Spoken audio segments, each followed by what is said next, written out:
बिस्मिल्लाहिर्रहमानिर्रहीम। अस्सलाम वालेकुम। मैं हूं मोहम्मद अब्दुल्ला शाहिद और आज हम लोग second year chemistry chapter number 7 का टॉपिक डिस्कस करने जा रहे हैं। क्रैकिंग बेसिक टॉपिक है, क्रैकिंग ऑफ पेट्रोलियम।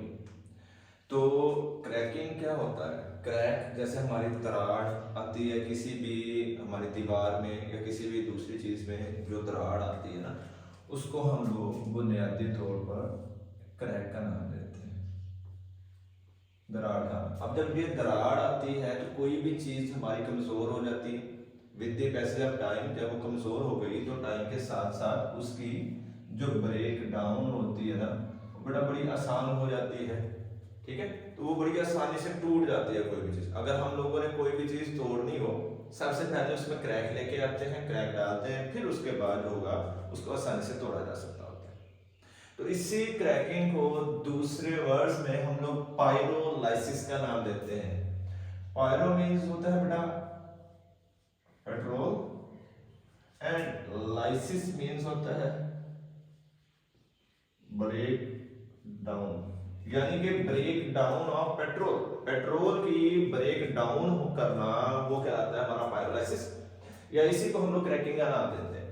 अब क्रैकिंग ऑफ पेट्रोलियम यानी कि पेट्रोलियम की ब्रेक डाउन होना, ब्रेक डाउन करना। अब ये जो पेट्रोलियम की ब्रेक डाउन है, क्रैकिंग है, इसकी जरूरत क्यों पेश है? पहले हम लोगों ने जो हमारा पिछला लास्ट टॉपिक था जो कि हम लोगों ने डिटेल में डिस्कस किया था, उसके अंदर हम लोगों ने पढ़ा था जो petrol in the form of crude oil हम लोग जमीन से निकालते हैं, उसको हम लोग फ्रैक्शनल डिस्टिलेशन के अंदर लेके जाते हैं, उसके डिफरेंट फ्रैक्शंस को अलग-अलग कर लेते हैं। फिर उसमें से गैसोलीन है, केरोसिन ऑयल है, फिर कोक है, ईथर है, सो ऑन डिफरेंट प्रोडक्ट्स हासिल करते हैं जो हमारी डेली रिक्वायरमेंट को पूरा कर रहे होते हैं। फिर उन सभी चीजों के बावजूद भी हमें क्रैकिंग की जरूरत क्यों पेश है? क्यों जरूरी है ये क्रैकिंग करना? अब बुनियादी तौर पर अगर हम लोग बेटा देखते हैं तो क्रैकिंग के अंदर चीज ये है कि जैसे हम लोग इसके एग्जांपल ये कंसीडर करते हैं कि हमारी बाइक है, कोई भी बाइक है, हम लोग ले लेते हैं फॉर एग्जांपल 70 या कोई भी सिंपली बाइक है हमारी, उसके अंदर अगर हम लोग 1 लीटर पेट्रोल ऐड करते हैं, 1 लीटर पेट्रोल डालते हैं, तो उसकी कैपेसिटी होती है कि वो 50 किलोमीटर रन कर सकते हैं, यानी कि 50 किलोमीटर चलेगी। बमुकाबला उसके अगर हम लोग वहीं पे उसमें मोबिलाइल डालते हैं, वो तकरीबन उसी बाइक में 1 लीटर ही, चलो लेट्स सपोज हम लोग कर लेते हैं 1 लीटर पे हम लोगों ने मोबिलाइल डाल दिया। अब जब मोबिलाइल उसमें 1 लीटर डाल दिया है तो फिर उसकी वजह से 1 लीटर की वजह से वो कितना कवर कर सकता है? मिनिमम जो है वो 1500 किलोमीटर वो बाइक रन कर सकती है। अब 1 लीटर पेट्रोल से वो रन कर रही है 50 किलोमीटर, 1 लीटर मोबिलाइल से वो रन कर रही है 1500 किलोमीटर। यानी कि अगर हम लोगों ने 1500 किलोमीटर रन करवाना है पेट्रोल के जरिए से, तो हमें मिनिमम जो होगा वो 30 किलोमीटर पेट्रोल, 30 लीटर्स पेट्रोल चाहिए होगा। मतलब यह है कि पेट्रोल की रिक्वायरमेंट हमारी ज्यादा है, जो मोबिलाइल है उसकी रिक्वायरमेंट कम है। उसी के मुकाबले में अगर हम लोग ग्रीस की बात करते हैं, जो ग्रीस हम लोग गाड़ियों वगैरह को लगाते हैं, लुब्रिकेटिंग मटेरियल के तौर पर यूज करते हैं, वही जो लुब्रिकेटिंग मटेरियल होता है वो इससे भी कम है, वो बिल्कुल माइनस क्वांटिटी में, वो ml के अंदर हम लोग यूज करते हैं, और वो बाइक में भी पॉसिबल 1 दफा या 2 दफा हम लोग पूरी बाइक की लाइफ में लगाते हैं, बाद में जरूरत ही नहीं पड़ती। तो यही वजह है कि हमारी जो भी बेटा पेट्रोल की क्वांटिटी है ना वो कम है, पेट्रोल की मिकदार कम है। अब पेट्रोल की मिकदार कम है तो हम लोगों ने उसकी मिकदार को पूरा कर लिया। अब हम लोगों को ये चीज पता है डेली बेसिस के ऊपर हमारी गाड़ियों की मिकदार बढ़ रही है, हमारी बाइक्स की मिकदार बढ़ रही है, तो हम लोगों को उसको चलाने के लिए फ्यूल भी तो चाहिए।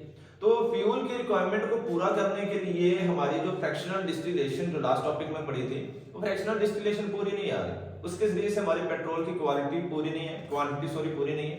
तो हम लोग उस पेट्रोल की क्वांटिटी मिकदार को पूरा करने के लिए क्रैकिंग की तरफ लेके जाते हैं। इस क्रैकिंग में करते क्या है? अब हम लोगों को पता है बेटा वो जो पेट्रोलियम कोक है, जो मोबिलाइल है, जो ग्रीसेस वगैरह होती हैं, बाकी वैक्सीज हैं, वो थोड़ा यूज होने वाली प्रोडक्ट्स हैं, वो हाइड्रोकार्बन्स वो हैं जो कि लॉन्ग चेन है, और जब वो लॉन्ग चेन हाइड्रोकार्बन्स हैं तो उनके मेल्टिंग एंड बॉइलिंग पॉइंट भी हम लोगों ने लास्ट टॉपिक में डिस्कस किए थे ज्यादा होते हैं। तो बेटा जब उनके मेल्टिंग एंड बॉइलिंग पॉइंट भी ज्यादा होते हैं, उनको बर्न करना आसान नहीं है, इस वजह से हमारी बाइक्स के अंदर वो तो यूज नहीं हो सकता, वैसे भी डेली लाइफ के अंदर उसका यूजेज कम है।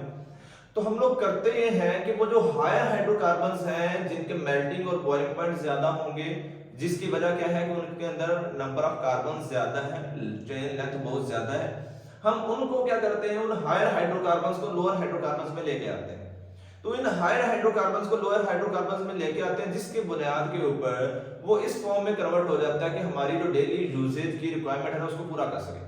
तो क्रैकिंग बेसिकली इसीलिए यूज की जाती है ताकि हमारी जो डेली रिक्वायरमेंट है पेट्रोल वगैरह की या कैरोसिन की या डीजल ऑयल वगैरह की, उनकी जो रिक्वायरमेंट है ना उनको पूरा किया जा सके ताकि हमें डिफिकल्टी का सामना ना करना पड़े।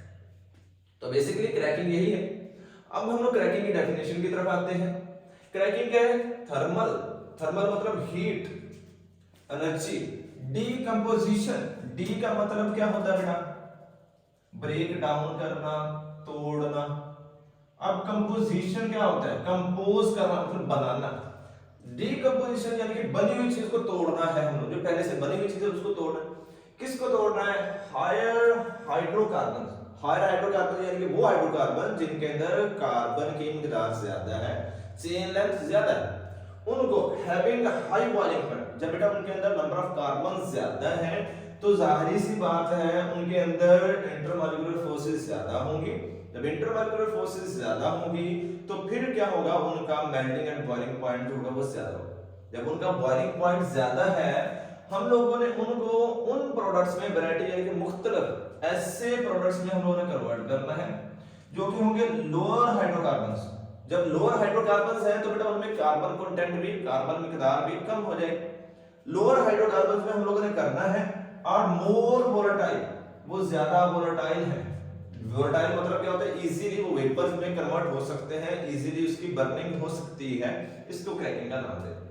अब इसके जो हायर हाइड्रोकार्बन्स होते हैं ना, ये वोलेटाइल नहीं है। जब वोलेटाइल नहीं है तो उसकी बर्निंग आसान नहीं है। इसी बुनियाद के ऊपर उनको हम लोग उन प्रोडक्ट्स में कन्वर्ट करते हैं बेटा जिनका वोलेटिलिटी जिनकी ज्यादा होगी। जब उनकी वोलेटिलिटी ज्यादा होगी तो वो अच्छे अंदाज में बर्निंग कर सकते हैं और हम लोग डेली यूज भी कर सकते हैं। ठीक है, अब इसकी एग्जांपल क्या है? एग्जांपल के अंदर हम लोग सपोज कर लेते हैं C16H34। तो अब C16H34 एक अल्केन है जो कि हायर हाइड्रोकार्बन है। इसको हम लोग हीट करते हैं। अब बेटा हीट के अंदर थर्मल डिकम्पोजिशन, थर्म का मतलब थर्मल क्यों करते हैं हम लोगों ने ना फर्स्ट ईयर के चैप्टर नंबर 3 में ये चीज डिस्कस की थी। उसके अलावा आप लोगों ने फिजिक्स में भी ये चीज डिस्कस की होगी कि temperature is directly proportional to kinetic energy. Temperature kinetic energy के डायरेक्टली प्रोपोर्शनल है, यानी कि टेम्परेचर बढ़ाएंगे उनकी एनर्जी बढ़ेगी, काइनेटिक एनर्जी बढ़ेगी। जब काइनेटिक एनर्जी बढ़ेगी उनकी हरकत ज्यादा हो जाएगी। जब वो ज्यादा हरकत करेंगे उनकी कोलिजन के चांसेस, उनके टकराव के चांसेस ज्यादा हो जाएंगे। तो बेटा जब वो ज्यादा टकराएंगे, ज्यादा एक्सीडेंट होंगे तो उनकी बॉन्डिंग टूटेगी। जैसे हम लोग मिसाल लेते हैं कि अल्लाह ना करे दो गाड़ियां आपस में टकरा जाएं तो उनकी ब्रेक डाउन होती है। तो यहां पर भी वही चीज होगी, टेम्परेचर बढ़ाएंगे काइनेटिक एनर्जी बढ़ेगी। जब काइनेटिक एनर्जी बेटा बढ़ेगी तो उनकी डीकंपोजिशन शुरू हो जाएगी, यानी कि उनके अंदर मौजूद जो कार्बन कार्बन की बॉन्डिंग है ना या कार्बन हाइड्रोजन की बॉन्डिंग है वो बेटा टूटना शुरू कर जाएगी। ये वाली बॉन्डिंग जो टूटना शुरू कर जाएगी, यहां से टूट गई, यहां से टूट गई या सो किसी और जगह से टूट गई। तो इस वजह से हम लोग थर्मल हीट देते हैं जिसकी बुनियाद के ऊपर वो कोलिजन टकराव का सामना करना पड़ता है और वो टूटकर लोअर हाइड्रोकार्बन्स में कन्वर्ट हो जाते हैं। तो ये बेटा इसीलिए थर्मल डिकम्पोजिशन है। अब ये हाइड्रोकार्बन हम लोग ले लिया कार्बन 16 वाला, इसको हम लोगों ने हीट किया। हीट करने के बाद वो कन्वर्ट हो गया, ब्रेक डाउन हो गई छोटे हाइड्रोकार्बन में जो कि कार्बन 7 वाला था, कार्बन 2 वाला था और कार्बन 3 वाला था। अब ये C7H16 जो है ना ये बेटा हमारे पास आता है हेप्टेन, अल्केन के अंदर आता है। CH2 डबल बॉन्ड CH2 ये अल्कीन है जो कि बेटा हमारी इथेन बनती है और ये जो है वो 3 कार्बन वाला है, डबल बॉन्ड है तो प्रोपेन। अब ये जो हम लोगों ने हीट किया इसकी वजह से देखें सैचुरेटेड हाइड्रोकार्बन्स भी बने, सैचुरेटेड, और इसके अलावा ये दोनों जो है वो बेटा अनसैचुरेटेड हाइड्रोकार्बन्स भी बने। मतलब क्या है, जब हम लोग हीट करते हैं तो बॉन्डिंग ब्रेक डाउन होती है। जब बॉन्डिंग की ब्रेक डाउन होती है तो सैचुरेटेड में और अनसैचुरेटेड दोनों में कन्वर्ट हो जाते हैं। तो अब क्या कैसे हम लोग इसकी एक सिंपल सी एग्जांपल कर लेते हैं। चलो यही लिखी हुई है हाइड्रोजन आप लोगों ने, चलो हाइड्रोजन पे मैं लगा ही देता हूँ यहाँ पे समझने के लिए, वो हमारे जरूरी है कि यहाँ पे 3 हाइड्रोजन 2 हाइड्रोजन 2 हाइड्रोजन, यहाँ पे भी 2 है बेटा। टर्मिनल यानी कि किनारे वाले कार्बन के अलावा सभी के ऊपर 2 हाइड्रोजन मौजूद हैं। 1 2 3 4 5 6 7 कार्बन की चेन हम लोग ले ली। C7H16 हम लोगों ने ले लिया। तो अब हम लोगों ने ब्रेक डाउन करके हीट किया, हीट करने की वजह से ब्रेक होगा। फॉर एग्जांपल हम लोग सपोज कर लेते हैं कि बॉन्ड ना, चलो यहां से पहले ब्रेक डाउन किया हुआ था, यहां से तोड़ लेते हैं। यहां से ये बॉन्ड टूट गया, ये पहले जोड़ लेंगे, जुड़ा हुआ है तो यहां से तोड़ लेंगे। अब जब यहां से तोड़ा तो हमारे पास 2 प्रोडक्ट बने। एक बना H3C single bond, H2C single bond, H2C, यहाँ पे भी क्या आएगा H2C सिंगल बॉन्ड, CH2 या H2C कुछ भी आप लिख सकते हो, H2C सिंगल बॉन्ड CH3। अब ये बेटा बॉन्ड ब्रेक हो गए, ब्रेक होने के बाद ये भी फ्री रेडिकल, ये भी फ्री रेडिकल। ये चीज ध्यान में रखनी है। हम लोग जब हीट प्रोवाइड करते हैं तो होमोलाइसिस होती है, थर्मल क्रैकिंग की वजह से होमोलाइसिस होगी। होमो का मतलब क्या होता है, एक जैसी ब्रेकडाउन होगी। वो एक जैसी ब्रेकडाउन में किस तरीके से हम लोगों ने 9th में डिस्कस किया था, 10th में भी, कि जब उनके दरमियान में मौजूद जो इलेक्ट्रॉन का पेयर है वो एक जैसा ब्रेकडाउन हो जाए, यानी कि पेयर जोड़ा है ना, जोड़े में से आधा इलेक्ट्रॉन, 2 इलेक्ट्रॉन है, एक इलेक्ट्रॉन एक एटम, दूसरा इलेक्ट्रॉन दूसरे एटम की तरफ चला जाए, वो होती है होमोलाइसिस। दूसरी होती है हेटेरोलाइसिस। हेटेरो मतलब होता है डिफरेंट। उस डिफरेंट में ये होगा कि 2 इलेक्ट्रॉन्स हैं, एक को दोनों मिल जाए, एक को कुछ भी ना मिले, वो हेटेरोलाइसिस होती है। अब जब होमोलाइसिस होगी तो यहां पर बेटा ये चीज ध्यान में हम लोगों ने रखनी है कि फ्री रेडिकल फॉर्मेशन होती है। अब जब फ्री रेडिकल फॉर्मेशन हो गई है तो ऑड नंबर ऑफ इलेक्ट्रॉन्स होंगे, तादाद में इलेक्ट्रॉन्स होंगे जो कि हाईली रिएक्टिव सब्सटेंसेस होते हैं। इन्होंने अपनी वैलेंसी को पूरा करने के लिए बॉन्डिंग करनी है। तो बेटा वैलेंसी को पूरा करना है, एक वैलेंसी इसकी खाली है, एक वैलेंसी इसकी खाली है। अब क्या करेंगे, ये वैलेंसी खाली करने के लिए हाइड्रोजन निकाल देंगे। लाजमी नहीं है कि यही निकालें, ये भी निकाल सकता है। दोनों में से कोई एक अपने साथ जुड़ा हुआ हाइड्रोजन निकाल देगा। लेट्स सपोज इसने हाइड्रोजन निकाल दिया। जब इसने हाइड्रोजन निकाल दिया तो पीछे बच गया H2C सिंगल बॉन्ड CH, यहाँ पे CH2 सिंगल बॉन्ड CH3। अब जब इसने निकाल दिया तो एक वैलेंसी तो इसके ऊपर पहले खाली थी, फ्री रेडिकल था। अब जब इसने भी निकाला है तो इसने भी फ्री रेडिकल फॉर्म में निकालना है हाइड्रोजन, और जब हाइड्रोजन फ्री रेडिकल फॉर्म में निकाल दिया तो इनकी वैलेंसियां हो गई खाली। फिर इसको हम लोग देखेंगे, इसकी भी फ्री वैलेंसी खाली है। तो बेटा ये जो हाइड्रोजन यहाँ पर मौजूद है जिसकी फ्री वैलेंसी खाली है, इसने भी स्टेबल होना है, इस कार्बन ने भी स्टेबल होना है। तो ये हाइड्रोजन आएगा इस कार्बन के साथ जुड़ जाएगा, जिसकी वजह से ये बनेगा H3C single bond, H2C single bond, H3C। ये पहले 2 थे, अब 3 हो गए। अब देखें हम लोग तो ये क्या है, सैचुरेटेड हाइड्रोकार्बन बन गया, यानी कि इसमें सारे सारे सिंगल बॉन्ड है। और ये किसकी पहचान है बेटा, अल्केन की। ठीक है, अब हम लोग इसके अंदर देखें, ये फ्री वैलेंसी थी, खाली वैलेंसी होने के बाद क्या करेंगे, ये अपने स्टेबिलिटी के लिए आपस में बॉन्ड कर लेंगे। जब आपस में बॉन्ड कर लेंगे तो इनका ये वाला रेडिकल जो होगा ना वो खत्म हो जाए। जब रेडिकल इनका खत्म हो गया तो ये किसमें कन्वर्ट हो गए, अनसैचुरेटेड में कन्वर्ट हो, हाइड्रोकार्बन में कन्वर्ट हो गए। और ये किसकी पहचान होती है, डबल बॉन्ड अल्कीन। मतलब ये है ये समझाने का कि जब भी एक मैक्रोमॉलिक्यूल या हम लोग सिंपल कह लेते हैं हायर हाइड्रोकार्बन की ब्रेक डाउन होगी तो उस ब्रेक डाउन की बुनियाद के ऊपर उनमें कार्बन के ऊपर खाली वैलेंसियां होंगी। वो खाली वैलेंसियों को पूरा करने के लिए क्या करेगा, कोई एक कार्बन अपने साथ जुड़ा हुआ हाइड्रोजन उतरवाएगा। जब वो हाइड्रोजन उतरेगा तो वो किसी दूसरा कार्बन जिसकी खाली वैलेंसी थी उसके साथ जुड़ जाएगा, वो तो सैचुरेटेड हो जाएगा यानी कि अल्केन में कन्वर्ट हो जाएगा। लेकिन जहां पर से हाइड्रोजन उतरा है वहां पर फ्री रेडिकल होगा, और ये जो दोनों फ्री रेडिकल होंगे आपस में मिलने के बाद अनसैचुरेटेड हाइड्रोकार्बन बनाएंगे, और डबल बॉन्ड वाला अनसैचुरेटेड होता है अल्कीन। इस तरीके से जो हायर हाइड्रोकार्बन्स हैं जब हम लोग उनको थर्मली हीट अप करते हैं, थर्मली ब्रेक डाउन करते हैं, तो उस वजह से वो हायर हाइड्रोकार्बन लोअर में जब कन्वर्ट होते हैं तो उनमें अल्केन सैचुरेटेड भी बनते हैं, अल्कीन अनसैचुरेटेड भी बनते हैं, और बहुत सारे बाई प्रोडक्ट्स होते हैं वो हम लोग हासिल करते हैं, जिसकी बुनियाद के ऊपर उनके melting and boiling point lower हो जाएंगे और हम लोग उनको अपने डेली रिक्वायरमेंट पूरा करने के लिए यूज कर सकते हैं। ये हम लोगों ने क्रैकिंग का ओवरव्यू थोड़ा सा। अब थर्मल क्रैकिंग, थर्म का मतलब क्या है बेटा? हीट। हम लोगों ने पहले ही डिस्कस किया थर्म का मतलब होता है हीट। तो इसकी डेफिनेशन की तरफ अगर चलें,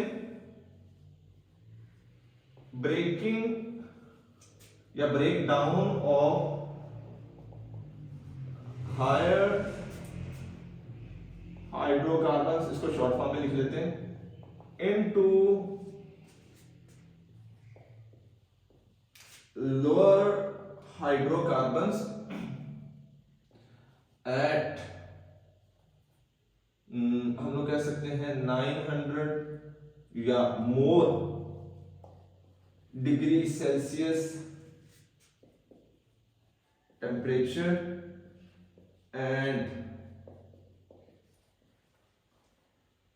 हायर प्रेशर। ये भी हम लोग लेते होते हैं 2 से 5 तक भी ले लेते हैं बेटा एटीएन में। ब्रेकिंग ऑफ हायर, ब्रेकिंग मतलब बेटा क्या है? तोड़ना है हायर हाइड्रोकार्बन, जो कि बड़े हाइड्रोकार्बन हैं, उनको लोअर हाइड्रोकार्बन में टेम्परेचर 900 या मोर। ये 900 से ज्यादा क्यों लिखा है? ये बेटा डिपेंड करता है कि जो हायर हाइड्रोकार्बन हम लोग ले रहे हैं उसकी नेचर क्या है, उसमें कार्बन की लेंथ क्या है। अगर तो है कार्बन की लेंथ ज्यादा बड़ी तो हम लोग क्या करेंगे, ज्यादा उसको हीट देंगे। अगर कार्बन की लेंथ है छोटी तो हम लोग थोड़ी हीट देंगे। ठीक है, ये उसके ऊपर बेटा डिपेंड करता है। ये वेरिएबल है मुख्तलिफ बुक्स के अंदर मुख्तलिफ है, इस वजह से आप लोगों ने समझना यही है कि अगर हाइड्रोकार्बन्स हैं बड़े तो उनको तोड़ने के लिए हीट ज्यादा चाहिए, अगर हाइड्रोकार्बन्स हैं छोटे तो उनको तोड़ने के लिए हीट थोड़ी चाहिए। इसी वजह से हम लोग इसकी वेरिएशन देखते हैं। एंड प्रेशर, हायर प्रेशर, ज्यादा प्रेशर भी देना है, वो प्रेशर भी जो देना है वो भी इसीलिए ही देना है क्योंकि उनकी आसानी से ब्रेक डाउन हो जाए। हाँ, एक चीज हम लोगों ने ज़हन में रखनी है, in the absence of oxygen, ये सारा का सारा काम हम लोगों ने करना है in the absence of oxygen, oxygen की गैर मौजूदगी में। क्योंकि हम लोग लास्ट में भी डिस्कस करते हैं, अगर आप लोग हमारे प्रीवियस 2-3 लेक्चर देखो तो उनमें हम लोगों ने ये डिस्कस किया हुआ है कि ऑक्सीजन की मौजूदगी में अगर हम लोग बर्न करेंगे ना बेटा, हीट देंगे तो वो कंबशन की तरफ चल जाएगा, वो जल जाएगा। हम लोगों ने जलाना नहीं है, हम लोगों ने अपने फायदे के प्रोडक्ट्स हासिल करने हैं। इस वजह से क्रैकिंग बेहद जरूरी है। और एक चीज और, ये जो हम लोगों ने स्टार्टिंग में पढ़ी है, temperature directly proportional to kinetic energy. Temperature ज्यादा देंगे ज्यादा काइनेटिक एनर्जी आएगी, ज्यादा काइनेटिक एनर्जी आएगी ज्यादा कोलिजन होगी, ज्यादा टकराएंगे, ज्यादा टकराएंगे तो ब्रेकडाउन ज्यादा होगी। जब ज्यादा ब्रेकडाउन होगी तो बेटा जो बड़े मॉलिक्यूल्स है ना वो ज्यादा छोटे छोटे मॉलिक्यूल्स में कन्वर्ट होंगे। लेकिन अगर वहीं पर हीट हम लोग कम देंगे, टेंपरेचर कम देंगे, काइनेटिक एनर्जी होगी थोड़ी, काइनेटिक एनर्जी थोड़ी होगी तो कोलिजन टकराव थोड़ा होगा। जब टकराव थोड़ा हुआ तो बॉन्डिंग की ब्रेकडाउन थोड़ी होगी, थोड़ी ब्रेकडाउन होगी तो हायर हाइड्रोकार्बन लोअर में आएंगे लेकिन ज्यादा लोअर में नहीं आएंगे, छोटे नहीं बनेंगे, लेकिन बहुत छोटे नहीं बनेंगे लेकिन छोटे बनेंगे। यहां पर थर्मल क्रैकिंग में टेंपरेचर हम लोगों ने बहुत ज्यादा देना है, जिसकी बुनियाद के ऊपर हमारे प्रोडक्ट्स होते हैं वो थोड़े छोटे छोटे बनते हैं। जो प्रोडक्ट्स हम लोग इसमें हासिल करते हैं वो ज्यादातर होते हैं अनसैचुरेटेड, यानी कि डबल बॉन्ड वाले वो ज्यादा होते हैं। और ये जो अनसैचुरेटेड होते हैं लाइक कौन कौन से, इथीन, प्रोपीन, ब्यूटीन वगैरह, यानी कि छोटे छोटे हाइड्रोकार्बन्स की मिकदार इनमें ज्यादा होती है थर्मल क्रैकिंग के केस में। फिर इसके बाद बताती है दूसरी type catalytical cracking. Catalytical cracking के अंदर ये आएगा break down of higher hydrocarbons into lower hydrocarbons at 500 degree Celsius. ये हमारा होगा temperature in the presence of low pressure and suitable catalyst। यानी कि यहां पर हम लोगों ने क्या करना है, हायर हाइड्रोकार्बन्स को बेटा लोअर हाइड्रोकार्बन्स में कन्वर्ट करना है। लेकिन वो करना कैसे है, हायर हाइड्रोकार्बन्स को लोअर हाइड्रोकार्बन्स में कन्वर्ट करने के लिए कैटलिस्ट का यूज करना है। जब हम लोग कैटलिस्ट लेंगे तो टेम्परेचर को कम करवा दें, हमारा काम चल जाएगा, प्रेशर को कम करवा दें, काम चल जाएगा। इनके टेम्परेचर हम लोग रखते हैं 500 डिग्री सेल्सियस, प्रेशर कम कर देते हैं, सूटेबल कैटलिस्ट दे देते हैं, वो ब्रेक डाउन हो जाता है। अब कैटलिस्ट क्या होता है, हम लोगों ने 9th क्लास में भी पढ़ा था। कैटलिस्ट एक वो चीज होती है, वो सब्सटेंस होता है जो किसी भी रिएक्शन की स्पीड को बढ़ा देता है। खुद यूज नहीं होता, सिर्फ और सिर्फ रिएक्शन की स्पीड को बढ़ा देता है। वही रिएक्शन जो कि लेट होना होता है उसको जल्दी करवाने का काम कैटलिस्ट बेटा सरंजाम देता है। इसके एग्जांपल हम लोग ये करते हैं कि अगर ना दो लोग आपस में लड़ रहे हैं, वो जो दो लोग आपस में लड़ रहे हैं, अगर कोई बंदा पास से गुजर रहा हो तो वो हमें कहते हैं, फॉर एग्जांपल हम कहते हैं कि वो स्टूडेंट्स ही लड़ रहे थे, तो हम लोग कहते हैं कि फलां टाइम में इसने तेरी बुक फाड़ी थी, फलां टाइम में इसने तेरा बैग उठा के फेंका था।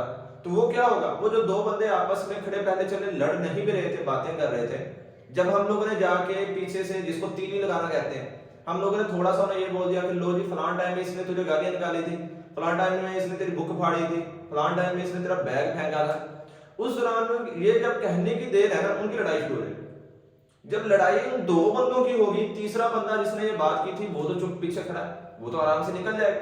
तो यहां पर कैटलिस्ट का काम भी यही होता है। कैटलिस्ट बेटा रिएक्शन को तेज करवाता है, लेकिन खुद यूज नहीं होता, वो कैटलिस्ट की पहचान होती है। तो यहां पर हम लोगों ने वही चीज ही करनी है। तो सूटेबल कैटलिस्ट देना है, टेम्परेचर कम कर देना है, प्रेशर कम कर देना है, ब्रेक डाउन हो जाएगी, इसको हम लोग कैटालिटिकल क्रैकिंग का नाम देंगे। अब इसमें कैटलिस्ट कौन सा लेना है, कैटलिस्ट होता है जियोलाइट। अब ये जो जियोलाइट होता है, ये होता है a mixture of silica and aluminium, यानी कि एक मिक्सचर होता है सिलिका और एल्यूमिनियम, SiO2 Al2O3, एल्यूमिनियम होता है Al2O3, सिलिका होता है SiO2। तो ये इन दोनों का मिक्सचर होता है जिसको हम लोग जियोलाइट का नाम देते हैं। वो जियोलाइट की मुनासिब मिकदार हम लोग डालते हैं तो ये कैटालिटिकल क्रैकिंग हो जाएगी। जब कैटालिटिकल क्रैकिंग हो जाएगी तो हायर हाइड्रोकार्बन्स को बेटा लोअर हाइड्रोकार्बन्स में हम लोग आसानी से कन्वर्ट कर सकते हैं। इसके जरिए से जो हमारे पास प्रोडक्ट्स ऑब्टेन होती हैं वो ज्यादातर होती है गैसोलीन। ये जो गैसोलीन होती है वो भी होती है हासिल हमें हाई ऑक्टेन नंबर वाली, यानी कि वो गैसोलीन की मिकदार हासिल होती है जो कि ज्यादा बेहतर ऑक्टेन नंबर वाली होगी। और एक ऑक्टेन नंबर वाला टॉपिक हमारा अगला ही है, वहां पे हम लोग डिस्कस करेंगे। ऑक्टेन नंबर जितना बेहतर होगा उतनी उसकी एफिशिएंसी बेहतर होगी। तो यहां पर सिंपली ये है कि जब हम लोग कैटलिस्ट की मौजूदगी के अंदर वही काम करवाएंगे तो ज्यादा बेहतर फ्यूल के अंदर कन्वर्ट हो जाता है। ठीक है, ये तो था बेटा हमारा कैटालिटिकल क्रैकिंग। नेक्स्ट आता है स्टीम क्रैकिंग। स्टीम मतलब भाप। अब इसमें क्या होगा, steam cracking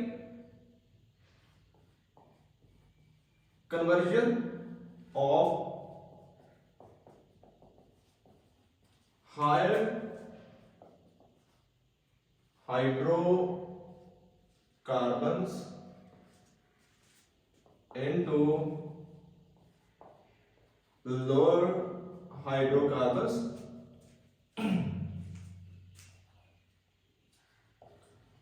while heating petrol at 900 degrees Celsius and mixing of steam in it and cool down it suddenly। यानी कि हम लोगों ने ये करना है बेटा, कन्वर्ट करना है हायर हाइड्रोकार्बन्स को, यानी कि जो हायर हाइड्रोकार्बन्स हैं उनको लोअर हाइड्रोकार्बन्स के ऊपर अंदर। कब? जब हम लोगों ने कोई भी जो पेट्रोलियम की प्रोडक्ट है उसको 900 डिग्री सेंटीग्रेड के ऊपर गर्म करना है, और उस गर्म करने के दौरान में हम लोगों ने साथ में स्टीम, भाप जो होगी ना वो मिक्स करनी है। अब जब बेटा भाप मिक्स करेंगे तो कुछ सेकंड्स के लिए, थोड़े टाइम के लिए मिक्स करते हैं। मिक्स करने के बाद सडन कूलिंग करनी है। जब सडन कूलिंग करेंगे तो उस सडन कूलिंग की बुनियाद के ऊपर ना वो डिफरेंट प्रोडक्ट्स में कन्वर्ट हो जाए। जैसे हम लोगों ने फर्स्ट ईयर के क्रिस्टल फॉर्मेशन में भी पढ़ा हुआ है कि क्रिस्टल फॉर्मेशन या जो बॉन्डिंग होती है वो डिपेंड करती है कूलिंग इफेक्ट के ऊपर, कि कूलिंग किस हिसाब से करें उसी बुनियाद के ऊपर वो असरअंदाज होती है। तो यहाँ पे स्टीम क्रैकिंग में हम लोगों ने यही करना है, स्टीम के साथ मिक्स करना है, टेम्परेचर थोड़े अरसे के लिए 900 डिग्री सेल्सियस देंगे, फिर जब अचानक से कूल डाउन करेंगे तो हमारे पास जो प्रोडक्ट्स होते हैं ना वो हासिल हो जाते हैं। और वो जो प्रोडक्ट्स होते हैं वो कौन से होते हैं? लोअर अनसैचुरेटेड हाइड्रोकार्बन्स होते हैं ना वो बेटा हासिल हो जाते हैं, और लोअर अनसैचुरेटेड हाइड्रोकार्बन्स को हम लोग अपने डेली यूसेजेस के अंदर इस्तेमाल कर सकते हैं।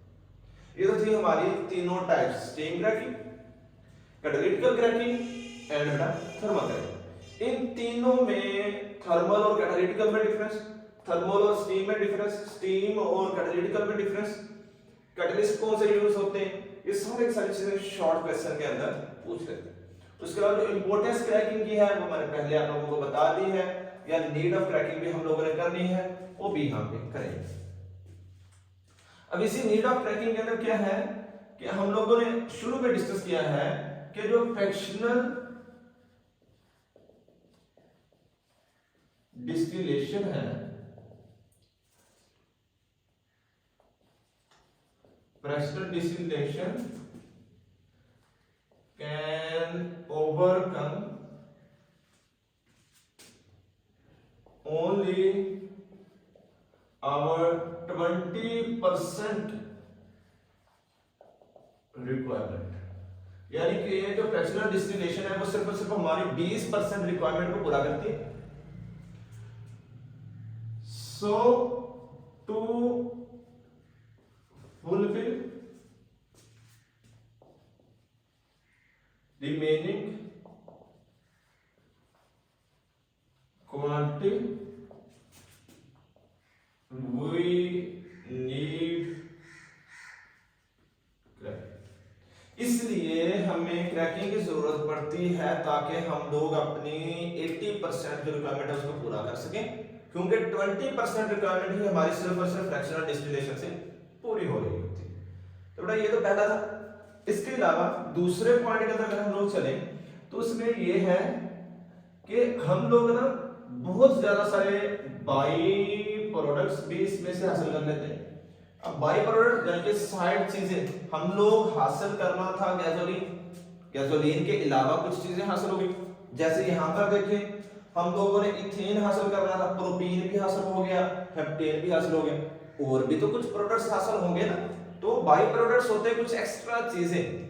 अब ये जो बाई प्रोडक्ट्स होते हैं उनमें आ जाता होता है एरोमेटिक हाइड्रोकार्बन्स भी आ जाते हैं। उसमें हमारे जो जैसे हम लोग कहते हैं अगर प्रोपेन की ही बात करें वो आ जाएगा, ब्यूटेन आ जाएगा, सो अदर डिफरेंट प्रोडक्ट्स हासिल कर। और इसी क्रैकिंग के दौरान में हमें कुछ ऐसे प्रोडक्ट्स भी हासिल हो जाते हैं जो कि बेटा ड्रग्स के अंदर भी यूज कर सकते हैं। इनको हम लोग जो होते हैं वो मेडिसिन के अंदर भी यूज कर सकते हैं। इनको हम लोग जो एंटीसेप्टिक्स होते हैं, चलो एंटीसेप्टिक्स तो इन्हीं में चीजों में आएंगे, ड्रग्स और मेडिसिन में नहीं। इसको हम लोग कह सकते हैं फंजीसाइड में भी यूज हो सकते हैं, हर्बिसाइड में भी यूज हो सकते हैं, इंसेक्टिसाइड में भी यूज हो सकते हैं, पेस्ट किलर्स के तौर पर भी यूज हो सकते हैं।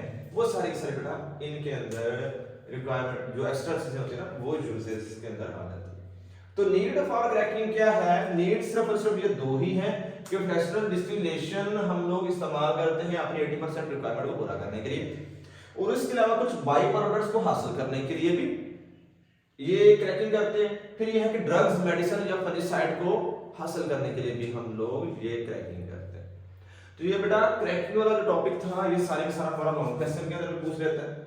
तो लॉन्ग क्वेश्चन के अंदर पूरी डिटेल में आप लोगों ने इसको अच्छे से अंदाज में मेंशन करना है। बाकी अल्लाह ताला इंशाल्लाह बेहतर करेगा, होप सो। अगर इसके रिलेवेंट आप लोगों को कोई भी क्वेश्चन हो तो वो आप लोग पूछ सकते हो। थैंक यू, अल्लाह हाफिज़।